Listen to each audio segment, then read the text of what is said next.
If you thought your family road trips were intense, wait until you see the antics of a monkey, a monk, a pig, and a river monster. This is a certified Bing chillin' classic. In a quaint fishing village, a little girl belts out some tunes, jamming by the water like a pint-sized Beyonce. Her dad jokingly warns her not to get too close to the edge, or she'll be abducted by a monster's lobster. The girl, fearless as ever, isn't fazed by the crustacean threat. Dad, determined to teach a lesson, invents a demon to spook her, but she's not buying it. So he dives into the water sneakily, hoping to give her a good old jump scare. The prank turns sour when the little girl bursts into tears, so Dad tries to make amends with his best water acrobatics. Just as they're both laughing again, something drags the dad into the watery abyss. Yikes, talk about a splash of karma. Moments later, the girl's father comes screaming out of the water, flailing around like a deranged octopus. Suddenly, all that's left of him is a crimson smudge in the creek. The little girl thinks it's just another prank, but her mom's tears and the sympathy of onlookers suggest otherwise. The villagers call in a hunter, who goes full-on action here and blows up the underwater menace with a bomb. The villagers are stoked, but then this guy Tang shows up and drops a truth bomb. The so-called demon is actually just a massive animal. Tang, a monster hunter and apprentice monk, gets accused by the other hunter of being a demon sidekick. The villagers, clearly not ones for due process, go mob mode and tie up Tang for punishment. Meanwhile, the rest of the village celebrates their victory with a pool party. Tang senses danger and tries to warn them, but nobody listens until a lovely singing lady is suddenly turned into Monster Chow. Mass panic ensues, and the fake hunter tries to make off with his payday. Like a true con artist, one brave villager tries to stop him but is also snatched up by the beast. Tang, still tied up, tells everyone to play dead and keep quiet to avoid becoming a demon buffet. Most listen, but a terrified little girl runs towards her mom and, despite their best efforts, is swallowed by the monster. The villagers attempt a rescue mission, cutting off the monster's tongue and almost saving her, but the creature gulps her down anyway. Heartbroken, her mom goes full-on mama bear mode, grabs a spear, and dives into the water to take on the monster. Tragically, she's eaten too. The monster wreaks havoc, causing a baby to fall into the lake. Tang finally frees himself and pulls off a daring rescue, sliding the baby to safety using the platform as a makeshift slide. He returns the baby to its mom but spots the cowardly fake hunter trying to sneak away. Then a giant girl appears. Heck yeah, causing tremors with each step, and takes a colossal leap at the monster. She springs from the platform, launching the creature into the air and landing it right on top of the scam artist hunter. Talk about poetic justice. The creature morphs into a young dude, looking about as harmless as a poodle in a sweater. The villagers bless their hearts, try to slay the demon, but Tang steps in, all like, wait, I've got a plan. This guy whips out a bunch of instruments and a book titled 300 Nursery Rhymes, ready to unleash his inner DJ to bring out the goodness in the monster. Tang sings so terribly, it's like a cat trying to play the trumpet, baffling both the demon and the crowd. The monster goes bonkers, whipping Tang like he's a piñata.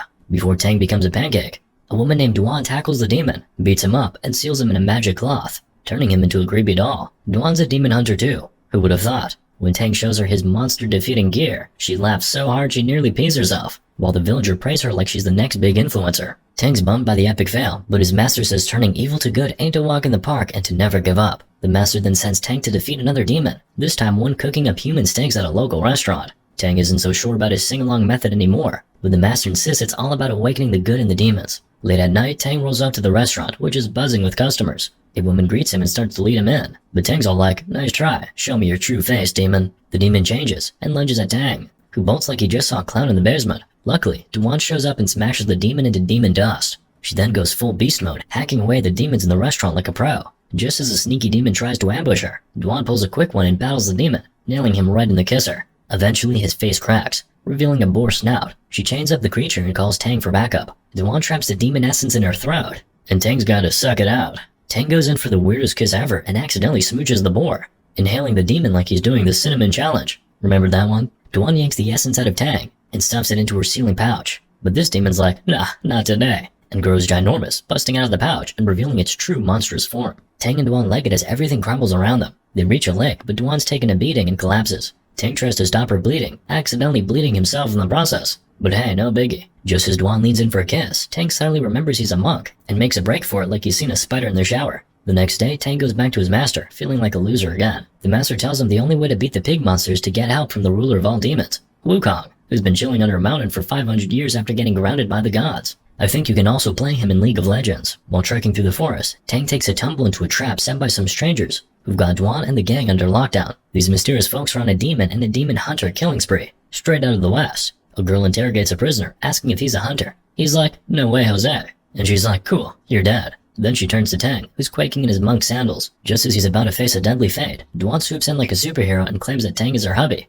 and a simple music teacher. Tang whips out a children's songbook as proof, and we're thinking, that was close. The strangers are like, alright lovebirds, prove you're engaged. Meanwhile, Tang realizes Duan's been putting on a show to get hitched, and Duan gets all huffy with her assistant for ruining her master plan. Tang, ever the buzzkill, tells Duan he can't love her because, as a monk, he has to love everyone equally. Duan's like, fine, and locks him up. Duan's sister has a brilliant idea. Why not try some feminine wiles and dancing to win Tang's heart? But after witnessing Duan's dance moves, which make a baby giraffe look graceful, she decides to slap a talisman on her sis to control her moves during the Tang seduction mission. When Duan goes to see Tang, the talisman goes haywire, and she ends up whacking him left and right. Talk about a love tap. The talisman falls on Tang, and he starts dancing like a maniac. The guards see Tang's wild moves and start beating him. Party boobers. They stop when Duan's sister rushes in, but it's too late. The boar demon has entered the chat. They all hop into their vehicle to skedaddle, but the boar's got some serious road rage and catches up with them. Duan, in a moment of heroism, yeets Tang out of the vehicle right before the demon goes full Hulk smash on it. The gang's safe, but now they're cornered by the demon, who's got a major vendetta against Duan.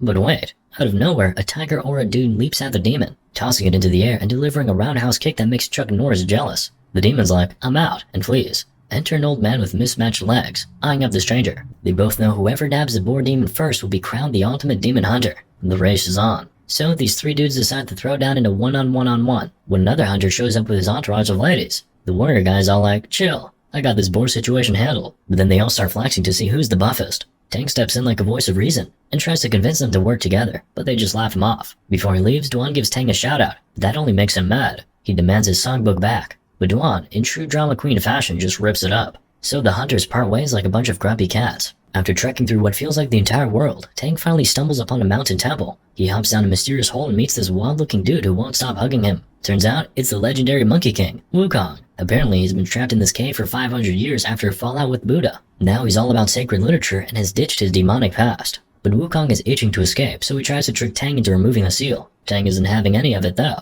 So Wukong takes off in a huff, only to get caught and whipped by the cave's roots. Tang feels bad and tosses him a banana.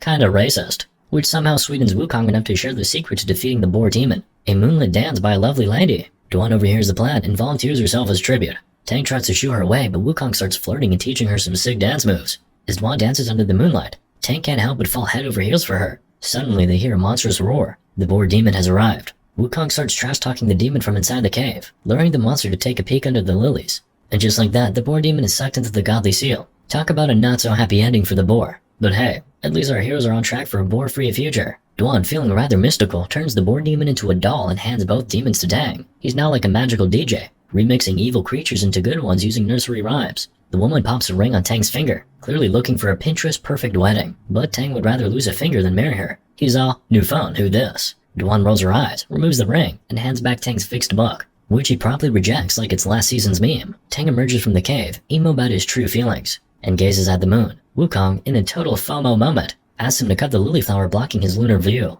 Tang does, but all the other plants catch fire like a botched campfire. Wukong cackles, goes full Michael Bay, and explodes into a fireball. Wukong grabs Tang and yeets him into the air, then catches him like a yo-yo, mocking him for being such a gullible dude. Tang, however, says he's not out of the woods yet because, duh, Buddha controls everything, even this hot mess. Wukong, not amused, starts yanking Tang's hair like it's a bad wig. Just then, the demon notices the demon hunters have shown up, like an uninvited entourage. The monkey faces off against the hunter with animal powers, winning like it's no big deal. Then the old man with the killer leg comes next, only to be taken down easily by Wukong. The third hunter with his magic sword-wielding skills nearly wins, but Wukong dodges like it's the Matrix. Wukong incinerates the hunters with the same energy as a heated online argument, and returns to Tang. Duan jumps in like a superhero, but her rings shatter against Wukong, who's apparently a brick wall. Wukong sends her flying with a head bonk. Tang crawls over and Duan asks if he's ever loved her. Tang, with all the feels, says he's loved her from the start. Duan croaks with tears in her eyes, and Tang hugs and kisses her. He takes her ring and claims it as a memento. Wukong, clearly not a fan of romance, tosses Duan's body into the air like confetti. He then realizes something's up and bounces,